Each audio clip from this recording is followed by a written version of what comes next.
اس پہاڑ سے نکال دو، ہم ایمان لے آئیں گے، سب ایمان لے آئیں گے، وعدہ۔ انہوں نے فوراً اللہ سے رجوع ہو کر نماز پڑھ کر مانگنا شروع کر دیا، اور نبی کا مطالبہ کرنا اللہ کو پسند آتا ہے، بلکہ اللہ تو ہر بندے کے مانگنے کو پسند کرتے ہیں۔ اور یوں فرمایا جب بندہ نہیں مانگتا ہے تو اللہ کو غصہ آتا ہے۔ جو اللہ سے نہیں مانگتے تکبر کی بنا پر، ہم ان کو جہنم میں ڈال دیں گے، اللہ نے فرمایا ان الذین یستکبرون عن عبادتی سیدخلون جہنم داخرین، یہ اس کا ترجمہ ہے۔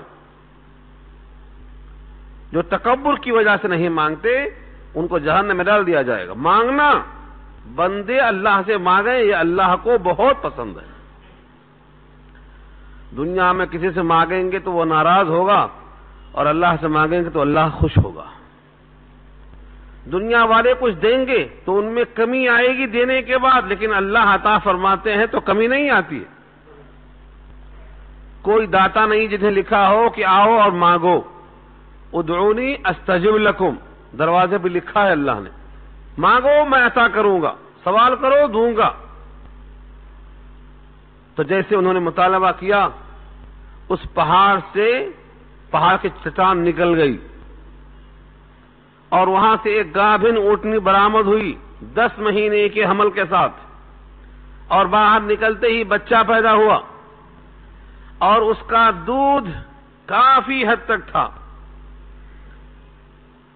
اس کے بارے میں مختلف روایتیں ہیں۔ بخاری کی روایت یہ ہے کہ وہ اونٹنی ایک دن پانی پیتی تھی اور ایک دن پوری قوم پانی پیتی تھی۔ جو کنواں تھا وہاں پر صالح علیہ السلام نے مقرر کر دیا تھا، باری تقسیم کر دیا تھا، ایک دن اس کنویں کا پانی ساری قوم پیے، اور ایک دن چھوڑ دے اونٹنی کے واسطے۔ جس دن اونٹنی یہ پانی پی لیتی، پورے کنویں کا پانی پی لیتی، کسی کو کچھ بھی حصہ نہیں ملتا۔ تو ایک دن آڑ پانی کا دستور ہوگا ان کے لیے، یہ وہاں سے چلا ایک دن پانی آڑ آنا، یہاں نہیں تھوڑی ہے، پرانی بات ہے یہ۔ تو وہ پانی کے بجائے اس دن دودھ پیتے تھے، اتنا دودھ ہوتا تھا اس کو۔ سورہ قمر میں اللہ فرماتے ہیں وَنَبِّئُهُمْ أَنَّ الْمَاءَ قِسْمَةٌ بَيْنَهُمْ كُلُّ شِرْبٍ مُحْتَضَرٌ فَنَادَوْا صَاحِبَهُمْ فَتَعَاطَىٰ فَعَقَرَ فَكَيْفَ كَانَ عَذَابِي وَنُذُرِ۔ یہ سورہ قمر کے الفاظ ہیں۔ تقسیم کر رکھا تھا ہم نے، باری مقرر تھی۔ لوگوں نے کہا یہ اونٹنی برآمد ہو گئی، اب ایمان نہیں لائیں گے تو پکڑے جائیں گے۔ کچھ لوگوں نے ایمان قبول کر لیا، پوری قوم قریب قریب آمادہ ہو چکی تھی، لیکن سرداروں نے روکا۔ سردار ہمیشہ حق سے روکتے رہے ہیں۔ انہوں نے کہا کہ نہیں، ان کے فرے میں مت آؤ، یہ تو کچھ اور ہی دکھائی دے رہا مسئلہ۔ پوری قوم کو رکا دیا انہوں نے۔ جس طرح سے موسیٰ علیہ السلام غالب آئے تھے جادوگروں کے مقابلے میں، سب ایمان لے آئے تھے، کچھ کو فرعون کا خوف غالب تھا، ایسے یہاں بھی کچھ لوگ اسلام میں داخل ہو گئے۔ روایتیں 4000 کی ہے تقریباً جو اسلام میں آ گئی، بقیہ لوگ خالف رہے۔ اور اللہ کا دستور یہ ہے کہ مطالبہ پورا کرنے کے بعد ایمان نہیں لائیں گے تو عذاب آئے گا۔ لیکن صالح علیہ السلام نے ہمدردی میں کہا قوم کے لوگوں تم نے مخالفت کیا، مطالبہ پورا ہونے کے بعد اسلام قبول نہیں کیا، پھر بھی تمہاری بھلائی اور شفقت اسی میں ہے کہ تم یہ اللہ کی اونٹنی کو ہاتھ مت لگاؤ۔ اس کا نام کیا تھا؟ اونٹنی ناقۃ اللہ، اللہ کی اونٹنی۔ جیسا بیت اللہ کہتے ہو نا اللہ کا گھر، ویسے ناقۃ اللہ، اللہ کی اونٹنی، اس کو چھیڑو مت، اسے ہاتھ مت لگاؤ ورنہ عذاب آئے گا۔ یہ پوری قوم پر اس طرح سے واضح کر دیا گیا تھا، لیکن قوم کا حال کیا تھا قرآن یہاں بیان کرتا ہے۔ قد جاءتکم بینۃ من ربکم، آ چکی تمہارے پاس بینہ، تمہارے رب کی طرف سے واضح دلیل کہ یہ اللہ کے نبی ہیں۔ ھذہ ناقۃ اللہ لکم آیۃ، یہ اللہ کی اونٹنی ہے تمہاری خاطر بطور نشانی کے، آیتن کے معنی نشانی، قرآن کریم کی ہر آیت کو آیت اسی واسطے کہتے ہیں کہ وہ کلام الہی ہونے پر نشانی ہے. اس جیسی کوئی آیت بنانے پر کوئی قادر نہیں ہے. ایک آیت بنانے پر کوئی قادر نہیں ہے. سب عربی بولیں گے لیکن قرآن کریم کی طرح عربی بنانے پر کوئی قادر نہیں. نشانی ہے وہ اللہ کی. فذروہا چھوڑ دو اس کو، تأکل کھائے پھرے فی ارض اللہ اللہ کی زمین میں. اللہ کی اٹھنی ہے، اللہ کی زمین میں کھائے پھرے، اسے چھیڑو مت. ولا تمسوها بسوء اور مت چھو اس کو برائی کے ساتھ. بسوء برائی کی نیت سے ہاتھ مت لگانا. فیاخذکم پکڑ لے گا تم کو عذاب علیم المناک عذاب، دردناک عذاب تم کو پکڑ لے گا. قوم کی آنکھیں نہیں کھلی، معجزے کو دیکھ کر ایمان نہیں لائے، تنبیہ کے بعد بھی اجتناب نہیں کیا. اس کے بعد اللہ کی نعمتیں یاد دلائی گئیں. دیکھو تم کیسے ہو زمین میں، یاد کرو. وَاذْكُرُوا یاد کرو، اذ جعلکم خلفاء جبکہ تم کو اللہ نے بنایا خلیفہ. خلفاء جمع ہے، واحد اس کا خلیفہ ہے. کس کا خلیفہ بنایا زمین میں؟ من بعد عاد، عاد کے بعد. پوری قوم عاد تباہ ہو گئی، اس کے مقام پر تم کو اللہ نے باقی رکھا ہے. اسی زمین پر ہلاک شدہ قوم کے بعد تم کو زندہ رکھنا تم پر یہ اللہ کا انعام ہے. یاد کرو اس نعمت کو. اور بوأکم فی الارض تم کو ٹھکانہ دیا زمین میں. بوأکم ٹھکانہ بخشا، جمایا. تم دو کام کرتے ہو، یاد رکھو. تتخذون من سہولها قصور، تتخذون بناتے ہو، من سہولها سہولت اردو میں استعمال ہے، سہل سے بنا ہے. یہ سہل کے معنی بہت ایزی، تو سہول جمع ہے اس کی. ہاں کی ضمیر لوٹتی ہے زمین کی طرف. زمین کی نرمی کی وجہ سے تم بناتے ہو قصور، قصر بناتے ہو. قصر کے معنی محل، قصور جمع ہے اس کی. زمین کا نرم ہونا کہ تم جس طرح چاہتے ہو اس کو کھودتے ہو اور مضبوط کالم ڈالتے ہو اور بہترین محل تیار کرتے ہو. سہول نرمی ہے اس کی. دوسری آیتوں میں آیا ہے، مثلا سورہ ملک میں آیا ہے، اگر زمین کو اللہ تعالی بالکل لوہے کی طرح کر دیتے تو مردوں کے لیے کھودنا مشکل، کاشتکاری کے واسطے جتنا مشکل، پھلوں کا نکلنا مشکل.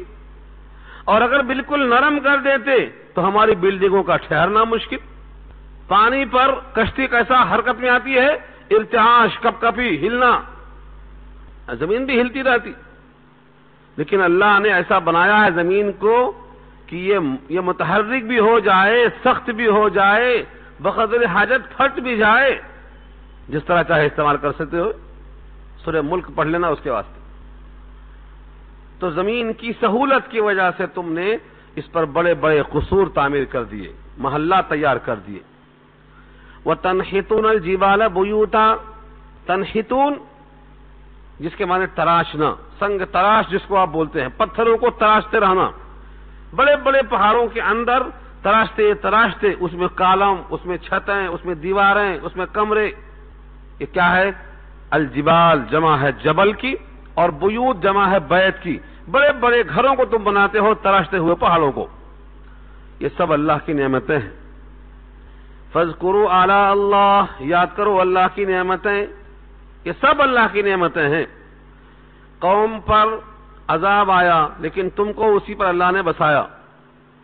تمہارے لیے زمین کو آسان بنایا، پہاڑوں کو تراشنے کا موقع دیا. تم اتنے مضبوط طاقتور ہو کہ تمہاری قوت ضرب المثل بن چکی ہے. یہ سب اللہ کی نعمتیں ہیں. فاذکروا آلاء اللہ، اللہ کی نعمتوں کو یاد کرو. ولا تعثوا فی الارض مفسدین، اور مت پھرو زمین میں فساد کرتے ہوئے. تعثوا، عصا یعصو کے معنی آتے ہیں پھیلانا. ولا تعثوا فی الارض، مت پھیلاؤ زمین میں، مفسدین فساد کرنے والے بن کر. فساد نہ کرو زمین میں. فساد کیا ہے؟ زمین پر امن کے بجائے نقض امن، یہ فساد ہے. لوگوں کی عزت جو محفوظ ہے اس کو برباد کرنا، یہ فساد ہے. لوگوں کا مال جو ان کے پاس ملکیت میں ہے ان کی ملکیت سے نکال کر کسی اور کے پاس ڈال دینا اور جبرن وہ قہرن چھین لینا، یہ فساد ہے۔ جس چیز کو جیسا استعمال کرنے کا حکم دیا ہے اللہ نے، ویسا کرنے کے بجائے اس کے خلاف استعمال کرنا، یہ فساد کہلاتا ہے۔ اب دیکھو ہم کلام ہوتے ہیں، کمزور لوگ اور مالدار لوگ دونوں کا مکالمہ نقل کرتا ہے قرآن۔ قال الملأ الذين استكبروا من قومه، کہا ان سرداروں نے جو متکبر تھے اور بڑے تھے ان کی قوم میں سے، کس سے کہا؟ للذین استضعفوا، ان لوگوں سے جو کمزور کیے گئے، لمن آمن منہم، ان میں سے جو ایمان لے آئے تھے، حضرت صالح پر جو ایمان لے آئے تھے ان میں سے جو کمزور لوگ تھے ان سے کہا متکبرین نے، کیا کہا؟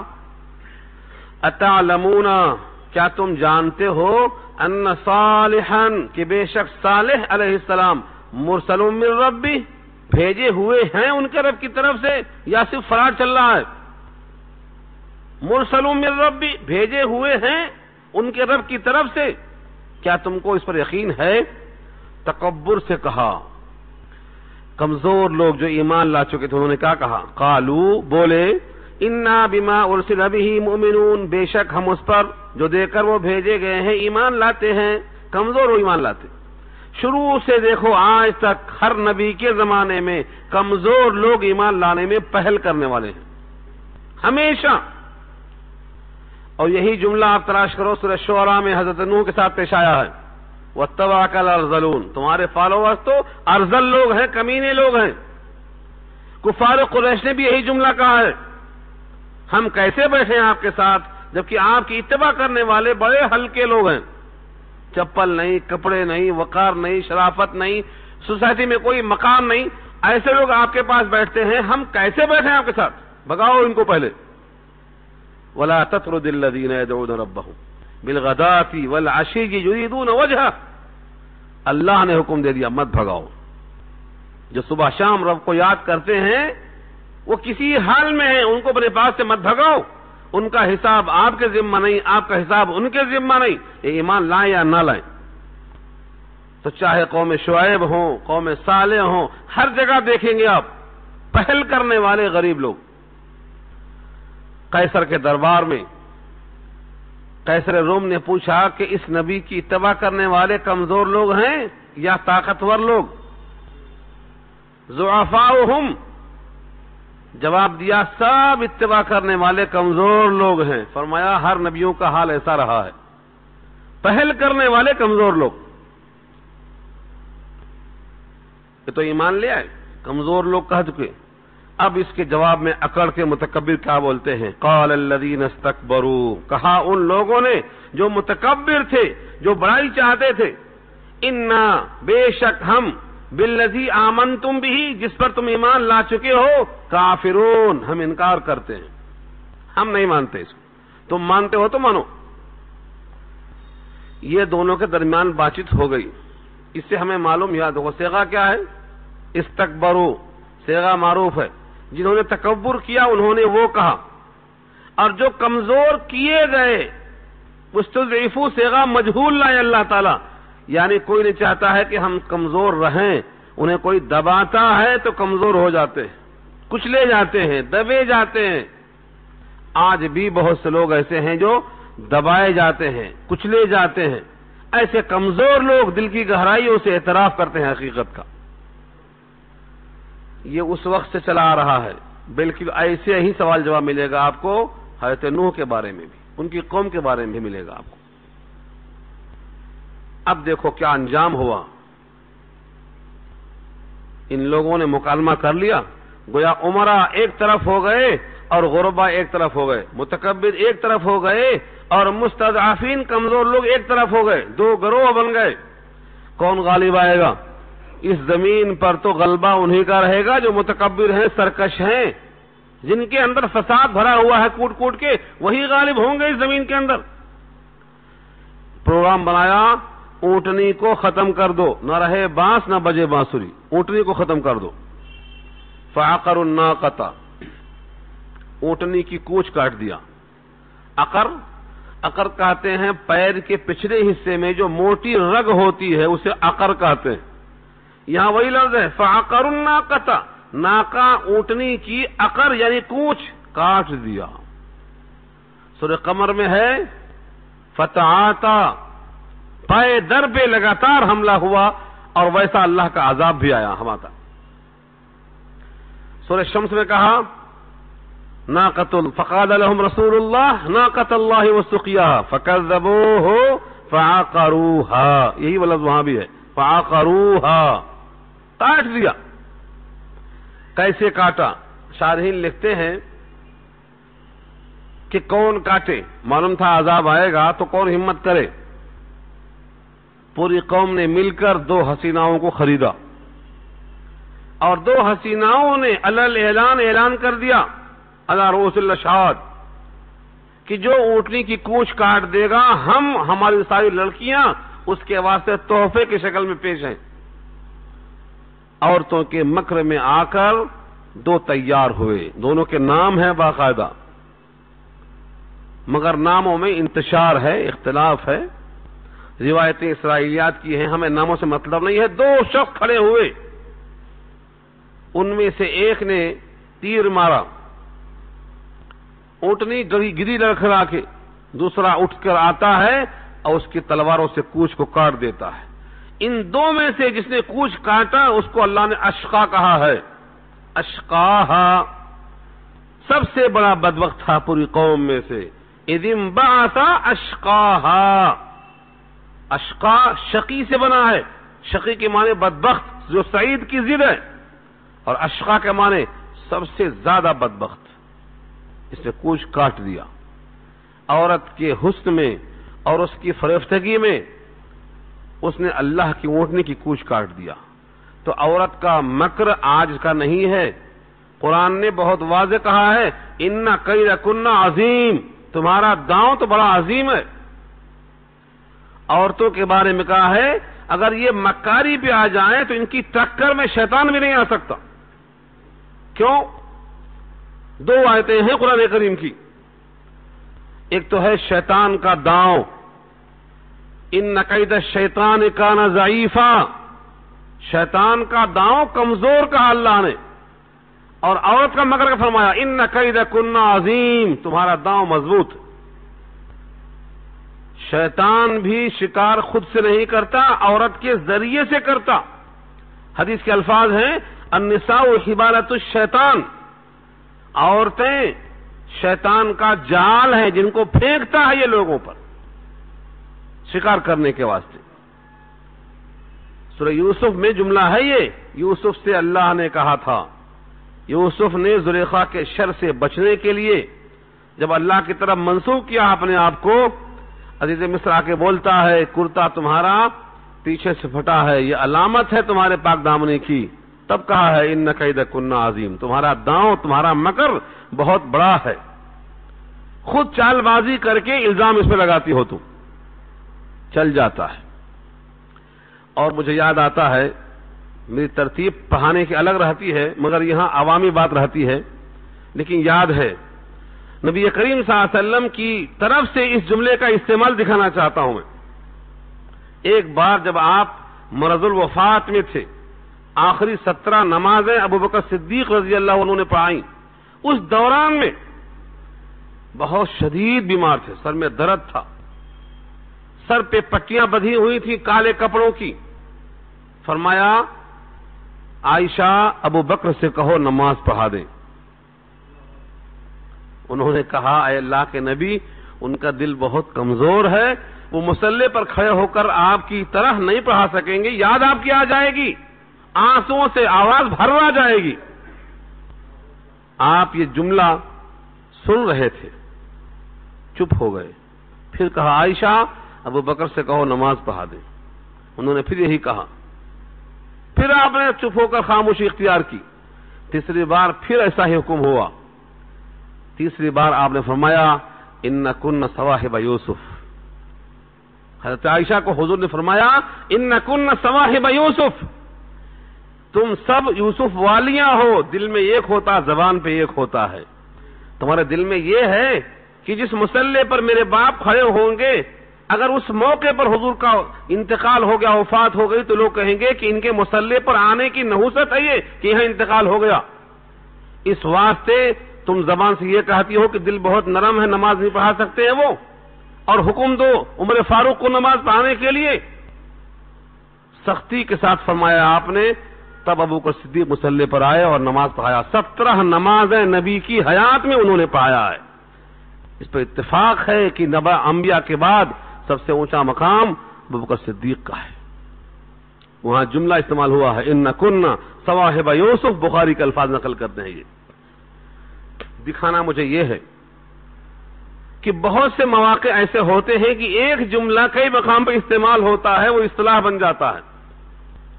یہاں بھی پوری قوم نے اس عورت کے فریب میں آ کر اللہ کی اونٹنی کی کوچ کاٹ دیا۔ احساس نہیں ہوا کہ ہم نے معجزات مانگا، پورا کر دیا گیا، ایمان نہیں لائے پھر بھی ہم بچ گئے، پھر بھی دھمکیاں دی گئی مگر باز نہیں آئے، اب کوچ کاٹ دیا۔ وَعَتَوْا عَنْ أَمْرِ رَبِّهِمْ، اور نافرمانی کیا اپنے رب کے حکم کی، سب مخالفت کرتے چلے گئے۔ اس کے بعد ترہ یہ ہے وَقَالُوا يَا صَالِحُ ائْتِنَا، اور کہنے لگے اے صالح لاؤ نا عذاب، کہاں تمہارا عذاب؟ ائتنا، ائتنا کے معنی لاؤ نا، بما تعدنا، جس کا تم ہمیں وعدہ دیا کرتے تھے کہ کوچ کرتے عذاب آئے گا، کدھر ہے؟ نہیں مانیں گے معجزہ دیکھنے کے بعد تو عذاب آئے گا، تو عذاب کدھر ہے؟ ان کنت من المرسلین، اگر ہیں تم رسولوں میں سے تو لاؤ نا عذاب۔ رسالت پر شک ہے، وعدوں پر شک ہے، وعیدوں پر شک ہے، معجزات پہ شک ہے، مہلت دیے جانے پر شک ہے۔ یہ قوم کی بدبختی آتی ہے تو عقل ٹھکانے نہیں آتی۔ ہم کبھی کبھی سوچتے ہوں گے کہ ان کے دماغ میں اتنی خرابی کیوں تھی، معجزات دیکھ کر ایمان نہیں لائے، وعدے پر یقین نہیں کیا، وعیدوں پر یقین نہیں کیا، اونٹنی کی یہ حالت دیکھ کر کہ پورا پانی تنہا پیتی ہے، اتنا پھر دودھ دیتی ہے، نشانی دیکھ کر ایمان نہیں لائے، کیوں نہیں سمجھے؟ یہ آپ سے عرض کرتا ہوں، جیسے ان کے بارے میں آپ سوچتے ہیں، آج مسلمانوں کے بارے میں ساری قوم سوچتی ہے کہ ان کے پاس پورا قرآن ہے، ساری قوموں کا انجام ہے، موت اپنی آنکھوں سے یہ دیکھتے ہیں، اس کے باوجود دنیا میں لگے ہوئے ہیں۔ ان کو عقل کہاں گئی ہے؟ ان کو معلوم ہے بے پردگی کا انجام یہ، ان کو معلوم ہے سود کا انجام یہ ہے، رشوت کا انجام یہ۔ تعجب ہے اس آدمی پر جس کو موت کا یقین ہے پھر ہنستا ہو خواہ مارتا ہو۔ کیوں؟ حدیث میں آتا ہے جس کو موت کا یقین آ جائے اس کا کہا بند ہو جائے گا۔ سوچ کر دیکھو، حدیث کے الفاظ ہیں اذکرو، کثرت سے یاد کرو، کس کو؟ حازم اللذات کو، لذتوں کو توڑ دینے والی ہے۔ تصور ملاؤ کبھی سوتے سوتے، آج بستر پہ ہیں کل قبر میں رہیں گے ہم۔ تو اس قوم کو احساس دلایا ہے اس آیت نے، یہ واقعات نہیں ہیں گزر گئے ختم ہو گیا قصہ، یہ سب آنکھیں کھولنے کے واسطے۔ 3 دن کا وعدہ ہوا، 3 دن کا وعدہ کیا گیا، کہا ٹھیک ہے تم نے گوشت کاٹ دیا، 3 دن کے اندر عذاب آئے گا۔ جمعرات کو تمہارے چہرے زرد ہوں گے اور جمعے کو تمہارے چہرے سرخ ہوں گے اور ہفتے کو تمہارے چہرے سیاہ ہوں گے، تمہارا وہ آخری دن ہوگا اس کائنات میں۔ 3 دن، 7 ایام، ذالک وعد غیر مکذوب، یہ ایسا وعدہ ہے جو کچا نہیں ہے۔ 3 دن کا وعدہ، جمعرات آ گئی، سب کے چہرے پیلے ہو گئے، قوم ایک دوسرے کو دیکھتی ہے، اب تو کم سے کم تڑپنا تھا، گلے مل کے رونا تھا، نہیں۔ اگر اس ٹائم پر بھی یاد کر لیتے اللہ کی مصیبت کے موقع پر اللہ کی طرف سے تو کرم کی امید تھی۔ کیوں؟ حضرت یونس علیہ السلام کی قوم کو نفع ایسا ہی ہوا تھا، 3 دن میں عذاب آیا تھا، انہوں نے کہا چلے گئے، بادل کی گھٹائیں چھا گئیں، تلاش کیا پیغمبر دستیاب نہیں، پوری قوم روئی، عذاب ٹل گیا۔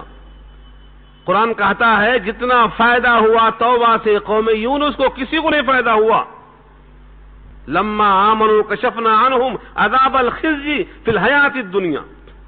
اللہ نے فرمایا ہے فلولا كانت قرية آمنت فنفعها ایمانها الا قوم یونس، سوائے قوم یونس کے کسی کو فائدہ نہیں پہنچا اس کے ایمان سے. کیوں؟ پوری قوم دیکھ لی، بادل آ گئے، گھٹائیں آ گئیں، نبی دستیاب نہیں ہے، اب عذاب برسنے والا ہے، عذاب، رونا دھونا چلانا شروع ہو گئے. اللہ فرماتے ہیں دوسری آیتوں میں کہ ہم سختیاں اسی واسطے کرتے ہیں تاکہ لوگ ہمیں یاد کریں. زلزلہ آیا، سونامی کا زلزلہ آیا، ہم نے کتنا رو کر دھو کر اللہ کو یاد کیا. عذاب آیا، قرآن خود کہتا ہے جب کبھی عذاب آیا تو اس واسطے آتا ہے تاکہ لوگ اللہ کو یاد کریں. لعلہم یتضرعون، زاری کریں، روئیں. لیکن قوم ایسے واقعات کو ایک عام واقعہ سمجھتی ہے، حالانکہ سمندر کی تہوں میں جس کا قبضہ ہے وہ مالک الملک ہے، وہی حقیقی بادشاہ ہے. اللہ کی طرف سے یہ موقع دیا جاتا ہے. آج بھی نمونے ہیں، کہیں زلزلہ آتا ہے، کہیں طوفان آتا ہے، کہیں ہوائیں آتی ہیں. سپر پاور امریکہ میں بھی آج کے اخبار میں دیکھو آپ، بڑی بڑی کاریں تباہ ہیں. کیوں؟ باد و باران، طوفان سے. یہ اللہ کی قدرت سے کوئی ٹکرا نہیں سکتا ہے، صرف مہلت ہے، مہلت.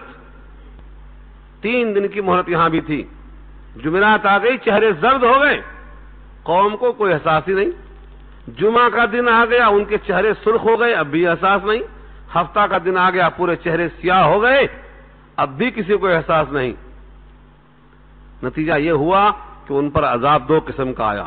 یہاں آیت میں رجفہ ہے، فاخذتهم الرجفہ، رجفہ نے ان کو پکڑ لیا.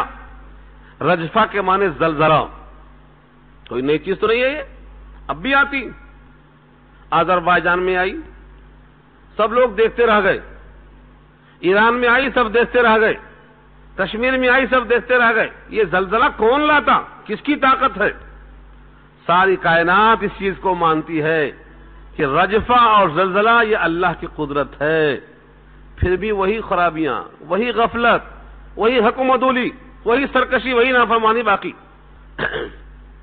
تو زلزلہ ترجمہ رجفہ کا. اور دوسری روایت میں، دوسری آیت میں یہ ہے کہ ان کو صیحہ نے پکڑ لیا. صیحہ کے معنی دلدوز آواز. اس کا مطلب یہ ہوا جب زلزلہ آیا پوری قوم کو حرکت آئی، اسی ٹائم اسی وقت میں دلدوز آواز بھی آئی، پوری قوم بجھ کے رہ گئی. فَإِذَا هُمْ خَامِدُونَ، چپ ہو گئی. 3 دن کا عذاب آ گیا اللہ کا. اللہ فرماتے ہیں فَأَصْبَحُوا فِي دَارِهِمْ جَاثِمِينَ، پر ہو گئے وہ اپنے اپنے گھروں میں اوندھے پڑے ہوئے.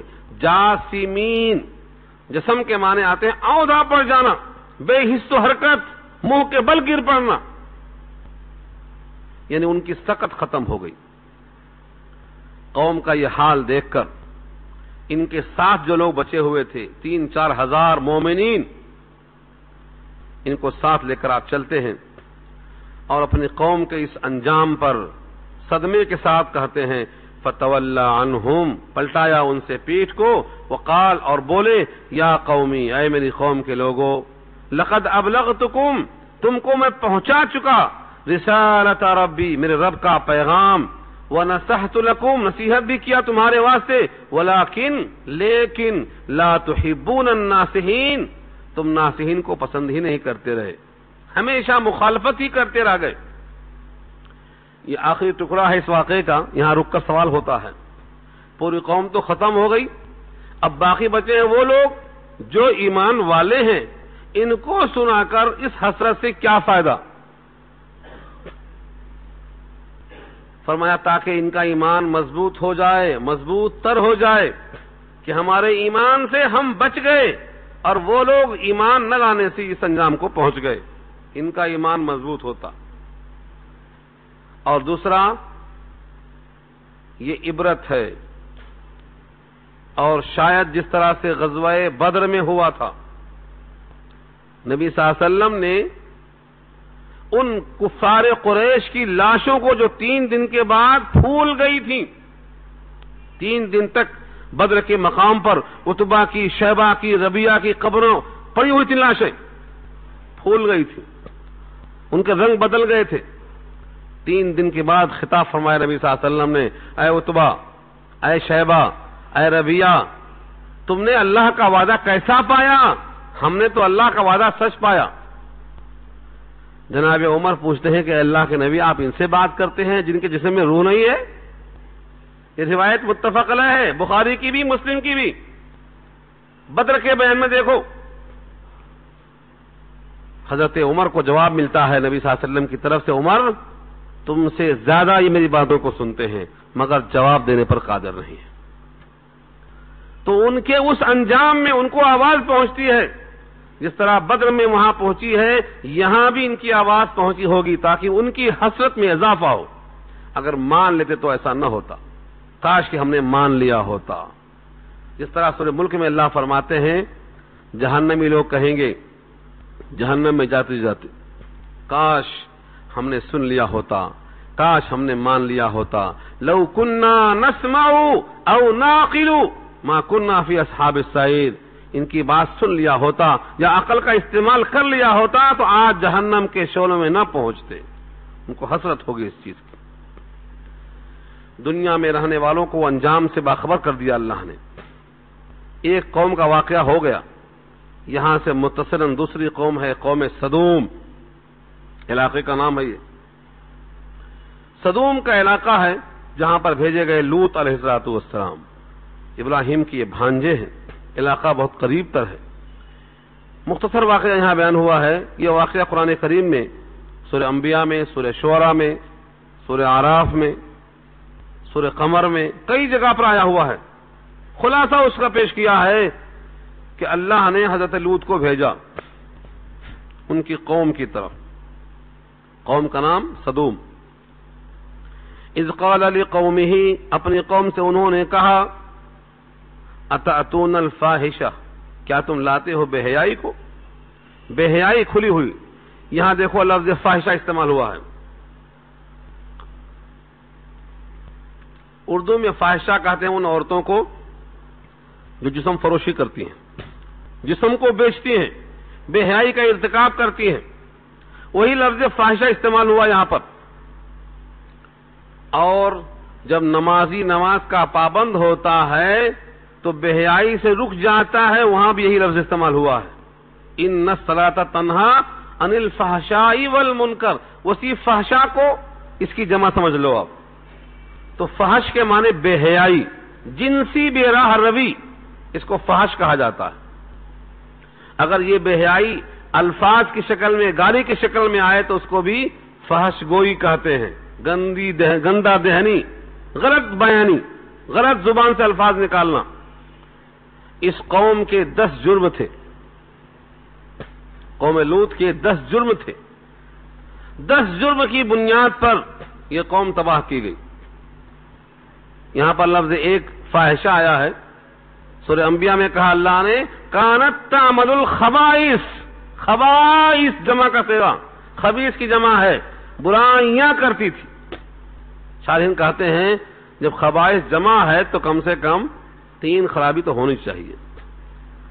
اس طرح سے شمار کیا ہے در منصور میں 10 برے کام تھے جن کی بنیاد پر ان پر عذاب آیا۔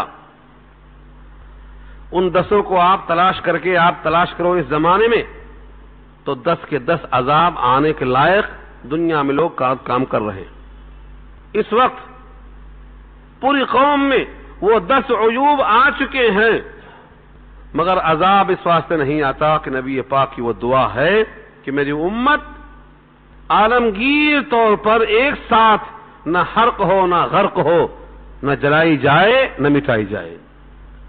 گناہوں کے باوجود ان کو مہلت دیا جاتا ہے تاکہ یہ توبہ کر لیں، دھلائی ہو جائے، مرنے سے پہلے توبہ کر لیں، صفائی ہو جائے۔ اتنے حالات پیش کیے جاتے ہیں۔ بہت سے لوگ اخبار نہیں پڑھتے، ان کو نہیں معلوم اس بے حیائی کا تذکرہ جو یہاں کیا جا رہا ہے، اس بے حیائی کو آج ساری اقوام نے باقاعدہ قانوناً منظور کرا لیا ہے۔ 2/3 میجارٹی سے انہوں نے منظور کرایا ہے اس کو، اقوام عالم، ایک ملک میں نہیں، اقوام عالم کی بات کر رہا ہوں۔ تو جس گناہ پر اللہ کا عذاب آیا تھا اس کو آج قانونی شکل دے کے پاک کر لیا گیا ہے. ہر جرم کو ایک اچھا سا نام دے دیا گیا ہے، خوبصورت نام دے دیا گیا ہے. جو بھی برائیاں ہیں جن پر عذاب آیا ہے وہ سب موجود ہیں، ان کا نام بدل کر خوشنما کر دیا گیا ہے. اللہ کی طرف سے یہ مہلت ہے. ایسا نہیں ہے کہ اللہ کے پاس غفلت ہے، اللہ کے پاس غفلت نہیں ہے. وَلَا تَحْسَبَنَّ اللَّهَ غَافِلًا عَمَّا يَعْمَلُ الظَّالِمُونَ، ظالموں کے عمل سے اللہ کو غافل مت سمجھو، اللہ ہرگز غافل نہیں. غفلت اور جہالت ہمارے پاس موجود ہے. وَلُوطًا إِذْ قَالَ لِقَوْمِهِ، اور جب کہا لوط نے اپنی قوم سے، أَتَأْتُونَ الْفَاحِشَةَ، کیا تم کرتے ہو بے حیائی کا ارتکاب؟ کیسی بے حیائی؟ مَا سَبَقَكُمْ بِهَا مِنْ أَحَدٍ مِنَ الْعَالَمِينَ، سارے جہان میں سے کوئی اس میں تم سے سبقت نہیں کر سکا، تم پہل کرنے والے ہو، اس گناہ کی بنیاد ڈالنے والے ہو، تم فاؤنڈر ہو اس کے. مَا سَبَقَكُمْ بِهَا مِنْ أَحَدٍ مِنَ الْعَالَمِينَ، سبقت نہیں کر سکا کوئی، یعنی تم نے اس کو ایجاد کیا ہے، تم سے پہلے اس غلط کام کو دنیا میں کسی نے نہیں کیا تھا، پہلی بار. یہ ان کا انجام ہے. انکم لتاتون الرجال شہوۃ، بے شک تم آتے ہو مردوں کے پاس شہوت کے طور پر، من دون النساء، عورتوں کو چھوڑ کر، بل انتم قوم مسرفون، بلکہ ہو تم ایسی قوم جو حد سے گزر جانے والے ہو، تجاوز کر جانے والے ہو. مسرفون، اسراف، اپنے حد کو پار کر چکے ہو تم. یہ لوگ عورتوں سے کوئی سروکار نہیں تھا، یہ عورتوں کے بجائے مردوں کے پاس آتے تھے، امرد بچوں کے پاس آتے تھے. میں اسی قانون کی بات کرتا ہوں، اور یہ کام اس سے پہلے کبھی نہیں ہوا تھا. اللہ نے ان کے عذاب کے لیے بھی کیسا انتظام کیا کہ 2 فرشتوں کو بھیجا، بچوں کی شکل میں، امرد کی شکل میں بھیجا. جس قوم کی جو عادت تھی اس کو عذاب ویسا ہی آیا اللہ کی طرف سے. وہ دونوں فرشتے جب پہنچے ہیں حضرت لوط کے گھر میں، تذکرہ انشاءاللہ آئے گا سورہ ہود 12واں پارہ میں پھر سے، یہاں تو اس کا اشارہ کرتا ہوں صرف، وہاں لفظاً پورا واقعہ بیان کیا اللہ نے. حضرت لوط نے جب دیکھا کہ میرے گھر پہ 2 مہمان آئے ہیں، امرد، لوط کی بیوی خائن، خیانت کرنے والی، پوری قوم کو اطلاع کر دیتی آج مہمان آئے ہیں، ایسے ہیں اور ایسے ہیں. پوری قوم پہنچ گئی، لوٹی جائے گی، رسوائی ہوگی، کیا کروں، کیسے کروں. جب دیکھا کہ حضرت لوط بہت پریشان ہیں تو فرشتوں نے کہا گھبراؤ مت، لن یصلوا الیک، وہ آپ تک ہرگز نہیں پہنچیں گے، ہم انسان نہیں ہیں، فرشتے ہیں، بشکل انسان آئے ہوئے ہیں، ہم ان کو رنگے ہاتھوں پکڑ کر عذاب میں لگانے والے. قوم کو اللہ نے ان کے رنگے ہاتھوں میں جیسے یہ قریب ہوئے، انہی فرشتوں نے کیا کیا، فجعلنا عالیہا سافلہا وامطرنا علیہم حجارۃ من سجیل، پتھروں کی بارش کر دیا اللہ نے. اٹھایا زمین کو اور اوپر کا حصہ نیچے اور نیچے کا حصہ اوپر، تہو بالا کر دیا سارے عالم کو. اور جب تہو بالا کر دیا اس کے بعد جو نظر آئے پتھروں کی بارش شروع کر دیا، پتھروں کی بارش. لیکن جو ایمان یافتہ تھے ان کو بچا لیا. قوم کو سمجھانے کے بعد قوم کا جواب کیا ہے؟ قوم کے جواب انوکھے ہوتے ہیں. دیکھو کہا وما کان جواب قومہ، اور نہیں تھا ان کی قوم کا جواب، الا ان قالوا، مگر یہ کہ انہوں نے کہا اخرجوہم من قریتکم، نکالو ان کو تمہارے شہر سے، تمہاری بستی سے، تمہارے محلے سے نکالو. انہم اناس، انسان کی جمع ہے اناس، بے شک یہ لوگ ایسے ہیں یتطہرون، بڑے پاکیزہ بنتے ہیں، بڑے متقی بنتے ہیں، اپنے آپ کو بڑا دھلا ہوا سمجھتے ہیں، نکالو ان کو یہاں سے باہر. اچھی بات کہنے والوں کو نکالنے کا حکم، انہم اناس یتطہرون، نکال دیے گئے بستی سے.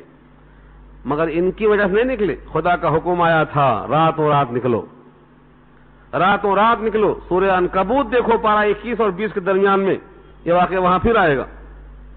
راتوں رات نکلے، چلے. کہا گیا تھا نکلتے ہوئے جاتے ہوئے مڑ کر نہیں دیکھنا کہ کیا ہو رہا ہے یہاں تو ہونے والا ہے جو ہونا چاہیے. فَأَنْجَيْنَاهُ وَأَهْلَهُ إِلَّا امْرَأَتَهُ كَانَتْ مِنَ الْغَابِرِينَ. پس ہم نے ان کو نجات دیا، وَأَهْلَهُ ان کے متعلقین کو نجات دیا، إِلَّا امْرَأَتَهُ مگر ان کی بیوی، إِلَّا امْرَأَتَهُ ان کی بیوی. لوط پیغمبر ہیں، خدا کی رحمت براہ راست ان پر آتی ہے، ان کے ساتھ رہنے والی ان کی اپنی بیوی کانت من الغابرین رہ گئی رہ جانے والوں میں. غابر غبرہ سے بنا ہے. غابر اس تارے کو بولتے ہیں، رات میں تمام تارے ہوتے ہیں لیکن صبح صبح جب ہوتی ہے تو سب تارے ڈوب جاتے ہیں، اکا دکا تارے نظر آتے ہیں، ان کو غابر کہا جاتا ہے. وہ تارے جو بچ جاتے ہیں ڈوبنے سے وہ غابر ہیں. تو بیوی کیا ہے؟ سب کے سب عذاب میں غارت ہو گئے، اور یہ بیوی بھی انہی میں رہ گئی رہ جانے والوں میں، نہیں نکل سکی.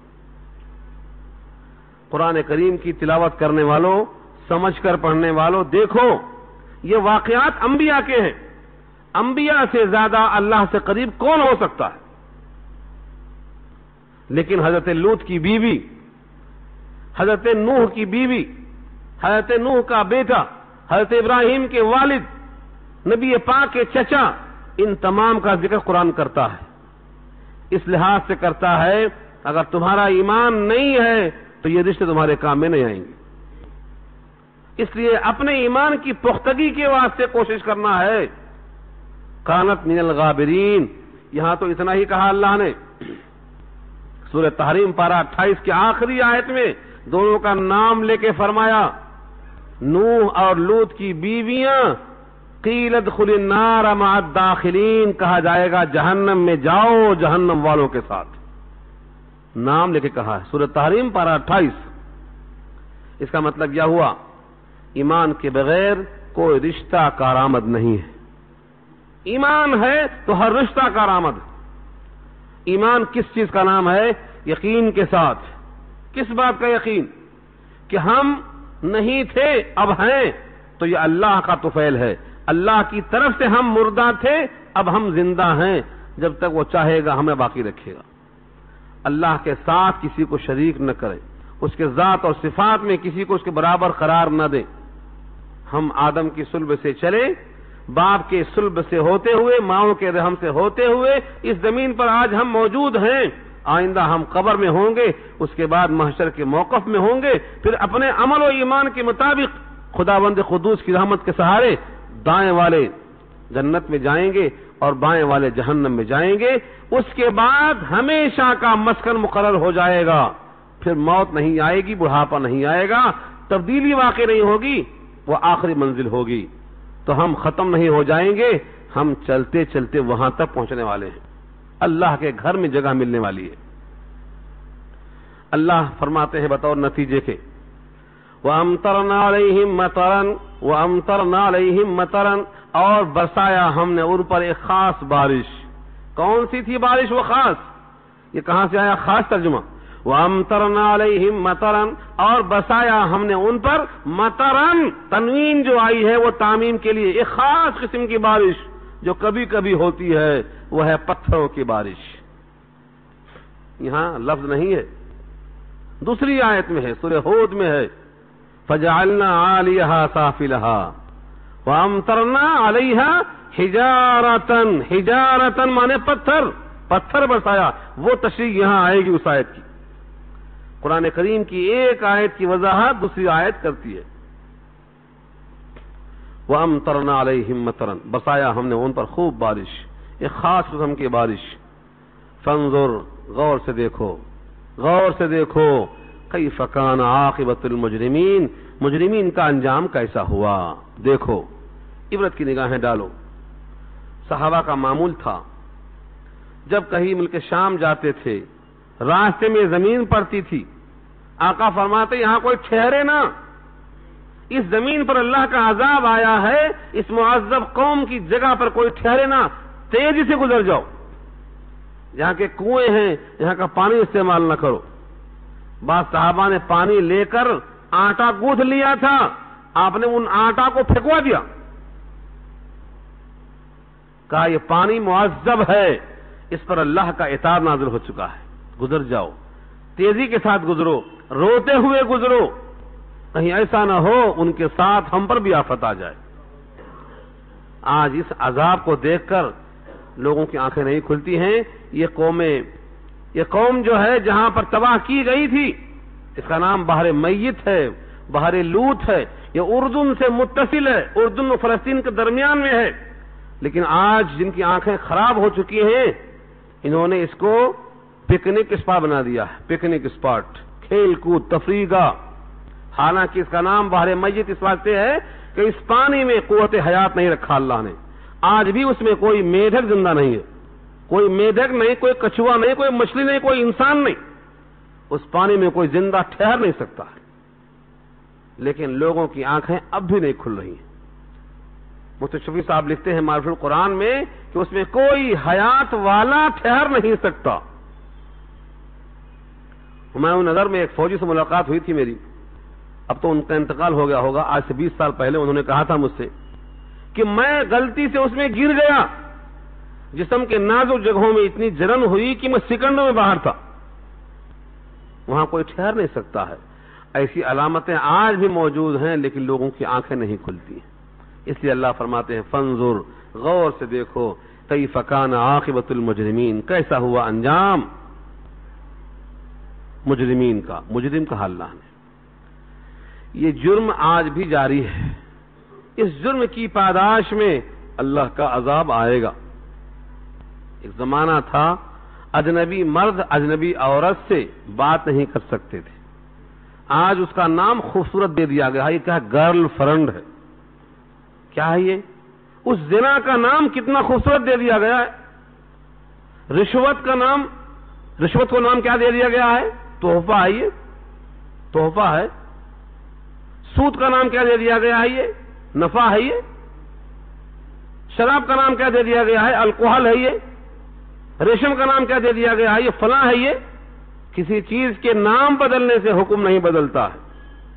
یہ تمام کی تمام خرابیاں اللہ کے عذاب کو دعوت دینے والی ہیں، شکلیں بدلتی جائیں گی، عذاب بھی بدلتا جائے گا۔ وہاں پتھراؤ ہوا تھا، وہاں بارش ہوئی تھی، آج یہ ایڈز کا مرض کیا ہے؟ یہ بھی اللہ کا عذاب ہے، شکلیں بدلی ہوئی ہیں۔ جیسے جیسے لوگوں کی حرکتیں بدلیں گی، عذاب کی شکلیں بدلتی چلی جائیں گی۔ پہلے لوگ بچیوں کو دفن کرتے تھے، پیدا ہونے کے بعد دفن کرتے تھے، تو عذاب دوسرا آیا تھا، اور آج پیدائش کے 4 مہینہ پہلے ہی اسقاط حمل کرا کے ختم کر دیتے ہیں، تو عذاب دوسرے قسم کا ہے اللہ کا۔ تو مرض بڑھتا گیا جوں جوں دوا کی، جب تک ہم شریعت پر نہیں آئیں گے مسئلے کا حل نہیں ہونے والا ہے۔ کائنات ہم کو چاشنی دکھائے گی، لالچ دکھائے گی، عمدہ سے عمدہ فریب دے گی، ہوگا اس سے کچھ نہیں۔ اس کے بعد تذکرہ ہے مدین والوں کا۔ مدین بہت ہی بہترین شہر ہے، حضرت موسیٰ کی سسرال ہے۔ حضرت موسیٰ جب نکلے ہیں مصر سے فرعون کے خوف سے، تو پورا مصر چھوڑ کر نکل کے کہاں گئے ہیں؟ مدین کی طرف گئے ہیں۔ حضرت شعیب وہاں پیغمبر تھے، انہوں نے کہا مدین میں آ گئے ہو تم، اب مصر کا خوف دل سے نکال دو، نجوت من القوم الظالمین، یہاں تک پنجے نہیں آتے فرعونیوں کے، اب تم نجات پاؤ گے، سکون سے رہو یہاں۔ کیا کریں گے، کیسا کریں گے؟ ان کا پورا قصہ انشاءاللہ سورہ قصص پارہ 20 میں آئے گا تفصیل کے ساتھ، کیسے نکلے، کیسے مدین پہنچے، لڑکیوں سے ملاقات کیسے ہوئی، بکریاں کیسے گھر پہنچ گئیں، شادی کا پروگرام کیسے بنا، 10 سال وہاں رہ گئے، شادی کر کے واپس کیسا لوٹے، تمام تفصیلی بحث انشاءاللہ سورہ قصص میں آئے گی۔ یہاں صرف ان کی قوم کا ان سے جو مکالمہ تھا وہ یہاں پیش کیا جاتا ہے، ایک حصہ ہے۔ وَإِلَىٰ مَدْيَنَ أَخَاهُمْ شُعَيْبًا، اور مدین کی طرف ان کے بھائی شعیب کو بھیجا۔ شعیب پیغمبر، خطیب الانبیاء ان کا لقب تھا۔ ہر نبی تو اچھا خطاب کرتا، ہر نبی اچھا بیان کرتا، لیکن ان کو خطیب الانبیاء کہا گیا ہے، تو کیسا بیان کرتے ہوں گے؟ یہ خطیب الانبیاء ہے۔ جوش خطابت، ان کی تقریر، ان کا لب و لہجہ سورہ ہود میں پڑھ لینا، قوم کو خطاب کیا انہوں نے۔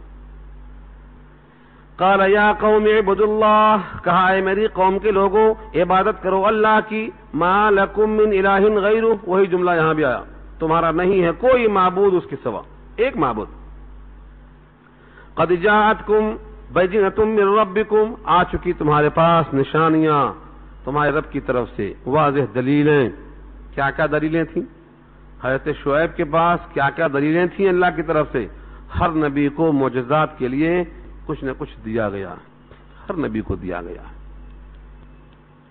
میں نے کہا تھا آپ سے، یہاں صرف اس مکالمے کو پیش کیا گیا ہے جو انہوں نے قوم سے کہا اور قوم نے جواب دیا، ورنہ تفصیلی بحث ان کی پوری مکمل انشاءاللہ سورہ قصص میں آئے گی۔ فَأَوْفُوا الْكَيْلَ، کیل کے معنی کسی چیز کو ناپ کر دینا، والمیزان تول کر دینا۔ تو کیلی اور وزنی دو چیزیں ہوتی ہیں، ایک تو آپ تیل ہے، تیل کو آپ ناپتے ہیں، دودھ کو آپ لیٹروں سے ناپتے ہیں، یہ کیل کی چیزیں ہیں، اور میزان وزن کر کے دیتے ہیں۔ مراد یہ ہے جو بھی چیزیں کسی کو دیتے ہو لیتے ہو، ڈنڈی مت مارو، خسارہ مت کرو، برابر حق ادا کرو۔ ویل للمطففین نے پڑھا ہوگا آپ نے، اللہ فرماتے ہیں کہ جو بندہ کسی سے لیتا ہے تو پورا لیتا ہے، اور جب دیتا ہے تو کم دیتا ہے۔ وَإِذَا كَالُوهُمْ أَوْ وَزَنُوهُمْ يُخْسِرُونَ، گھٹا کر دیتا ہے۔ بہت سے لوگ ایسے ہیں، سمجھتے ہیں کہ ہم بہت ہوشیار ہیں، بہت چالو ہیں، بہت شاطر ہیں، بہت چالاک ہیں، بہت کامیاب سمجھتے ہیں اپنے آپ کو۔ وہ سورہ تطفیف پارہ 30، اللہ کہتے ہیں ان کے واسطے وائل ہے جہنم کا کنواں۔ ویل للمطففین، تطفیف یعنی کمی کرنے والوں کے واسطے وائل ہے۔ وائل جہنم کا وہ کنواں ہے جہاں سب کی پیپ، لہو، خون سب کے نچڑ کر جمع ہوتے ہیں۔ اس کنویں کو اللہ تعالیٰ ان کی غذا بنائیں گے۔ زقوم ہے، غسلین ہے، اس کنویں میں ان کو ڈالا جائے گا۔ کیوں؟ حق مارا تھا انہوں نے، چوس چوس کر جمع کیا تھا، وہیں پہنچیں گے یہ، جہاں کا خمیر تھا وہیں پہنچیں گے یہ۔ سب کا چوس کر جمع کیا تھا، اب وہاں سب کا جمع ہے، جاؤ چوسو، حکم دیا اللہ نے۔ معراج کے موقع پر واقعہ سنا آپ نے، ایک درمیان میں کھڑا ہوا ہے سمندر کے، نکلنا چاہتا ہے، لوگ پتھر مارتے ہیں، نکلنے نہیں دیتے اس کو۔ قصہ طویل ہے، فرشتے نے کہا یہ کون ہے؟ کہا یہ سود خور ہے۔ کسی کا 4 روپیہ باقی ہے، وہ 4 دینے گیا تو بولتے ہیں میاں 2 اور باقی ہے، پھر 2 دینے گیا، پھر کہا 1 اور باقی ہے۔ تو غریب آدمی کو سود بڑھاتے جاتے، نکلنے دیے نہیں کرتے سے باہر کبھی موت تک، اس واسطے مار کھاتا رہے گا یہ۔ تو جیسا عمل ہے گناہ کا، سزا ویسی ہی منتخب ہوگی۔ ہم نے قرآن میں پڑھا ہے سورہ مدثر میں، متکبر آدمی سینہ آنکھا کے چلاتا، جھکتا نہیں، تو سزا کیا دیا اللہ نے اس کی؟ ایک پہاڑ ہے، اس کا نام سعود ہے، کہیں گے چڑھو اس پر، چڑھو، اور پہاڑ پر چڑھنے کے لیے جب تک جھکے گا نہیں آگے چڑھ نہیں سکتا۔ سزا دیکھو اللہ کی طرف سے، سأرهقه صعودا، سورہ مدثر پارہ 29۔ تو چڑھنے کا عذاب لگایا اس کو، تو اکڑ کے چلنے والا، سینہ تاننے والا وہاں جھکنے میں مجبور ہوگا۔ تو سزا بھی منتخب ہوتی ہے عمل کے اعتبار سے۔ تو یہاں کہا اوفوا الکیل والمیزان، ناپ تول میں ڈنڈی مت مارو۔ ولا تبخسوا الناس اشیاءهم، گھٹاؤ نہ لوگوں کو ان کی چیزیں۔ ولا تفسدوا فی الارض، فساد نہ کرو زمین میں، بعد اصلاحها، اس کے اصلاح کے بعد زمین درست ہے، امن سے بھر گئی ہے، چین ہے، انبیاء کی تعلیمات ہیں، اب فساد کرنا چاہتے ہو تم۔ ذالکم خیر لکم ان کنتم مؤمنین، تمہارے واسطے یہ بہتر ہے اگر تم مومن ہو، تم سچے مومن ہو تو تمہارے حق میں یہ بہتر ہے کہ کسی کا حق دباؤ مت، گھٹاؤ مت، پورا پورا دے دو۔ اس پر بہت بہترین حدیث سنایا تھا میں آپ کو، امت کے واسطے پیغام۔ ایسا نہیں ہے کہ یہ سبق صرف مدین والوں کا ہے، حضرت شعیب کی طرف سے ہے، امت محمدیہ کے لیے بھی ہے۔ اس آیت کے ساتھ نبی کی وہ حدیث یاد کر لو، عبرتناک حدیث۔ فرمایا میری امت کا مفلس کون ہے؟ صحابہ کرام کی محفل میں آپ نے پوچھا میری امت کا مفلس کون ہے؟ لوگوں نے کہا جس کے پاس درہم و دینار نہ ہو، ڈالر اور ریال نہ ہو، سکہ راج الوقت نہ ہو، یہ مفلس ہے۔ آپ نے کہا نہیں، وہ مفلس نہیں ہے۔ جس کے پاس ریال نہیں ہے، اتنا ہی ہے تو خبر نہیں ہے۔ مفلس کی تعریف سنو، قیامت کے دن ایک شخص آئے گا جو نیکیوں کا پہاڑ لے کر آئے گا، اتنی نیکیاں جیسے پہاڑ، لیکن کسی کا حق باقی تھا، کسی کو ظلم کیا تھا، کسی پر مارا تھا، کسی کی زمین دبا لیا تھا، کسی کی تحقیر کی تھی، کسی کی توہین کی تھی، سب لائن میں کھڑے ہوں گے، یا اللہ میرا یہ باقی، میرا یہ باقی، میرا یہ باقی، میرا یہ باقی۔ اس کی نیکیاں نکال کر رب کریم دیتے جائیں گے، یہاں تک کہ لینے والوں کی لائن ابھی باقی ہے اور نیکیاں ختم ہو گئی، پہاڑ کی طرح تھیں، سب ختم۔ اب کیا کریں گے؟ اب اس کے پاس لینے کا کچھ بھی نہیں رہا، مائنس ہو گیا۔ اب ہر مطالبہ کرنے والے کا گناہ لیتے جائیں گے، اس کے اوپر ڈالتے جائیں گے۔ جب لائن ختم ہوئی تو جتنا نیکی لے کے آیا تھا اتنا گناہ کا انبار سر پہ جمع ہو گیا۔ آقا فرماتے ہیں اس پہاڑ کو جو نیکیاں لے کر آیا تھا اب تبدیل ہو گیا گناہ میں، اب یہ جہنم میں جائے گا۔ میری امت کا مفلس یہ ہے، یہ ہے مفلس۔ لوگ نیکیاں کرتے ہیں، غیبتیں بھی کرتے ہیں، سبحان اللہ بھی بولتے ہیں، چغلیاں بھی کرتے ہیں، درود شریف بھی پڑھتے ہیں، جھوٹ بھی بولتے ہیں۔ انہیں سوچتے ہیں کہ جتنا نیکی کمایا اتنا مائنس جا رہی ہے۔ نیکیاں کمانا آسان ہے، نیکیاں گنوانے سے رکنا بہت مشکل ہے۔ کمانا آسان ہے نیکیاں، لیکن ضائع ہونے سے بچانا یہ مشکل ہے۔ مثلا ایک انسان کسی سے حسد کرتا ہے، کچھ کرنا پڑتا ہے، اس میں اندر کی ایک جلن ہے، ایک کلہن ہے، کیسے کھا رہا ہے یہ، کیسے پہن رہا ہے یہ، کیسے اچھا ہو گیا یہ، ایک اندر سے بے چینی ہے۔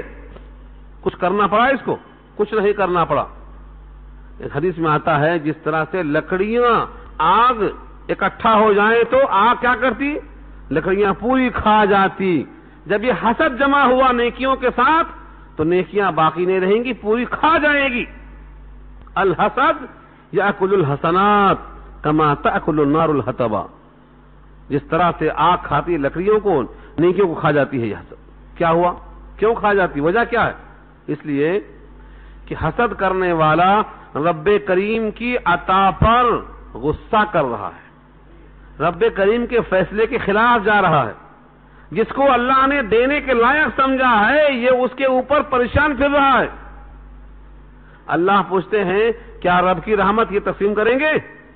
سورہ زخرف پارہ 25، اہم یقسمون رحمت ربک نحن قسمنا بینہم، نحن قسمنا بینہم فرماتے ہیں رب، ہم تقسیم کرتے ہیں ان کے درمیان، یہ تقسیم کرتے نہیں ہیں۔ کسی بندے پر جلنا، حسد کرنا ہماری تقسیم پر اعتراض کرنے کے برابر ہے۔ یہ ہے رب کریم کے انداز، نحن قسمنا بینہم معیشتہم فی الحیات الدنیا، سورہ زخرف کے الفاظ ہیں یہ۔ اس کا مطلب کیا ہوا؟ نیکیاں کمانا بہت آسان ہے، سبحان اللہ سبحان اللہ جمع ہو گئی، اللہ اکبر پڑھ لو جمع ہو گئی، تلاوت کر لو جمع ہو گئی، لیکن ان کو بچانا، جس طرح سے مال کما کر بچاتے ہو، کہاں رکھیں؟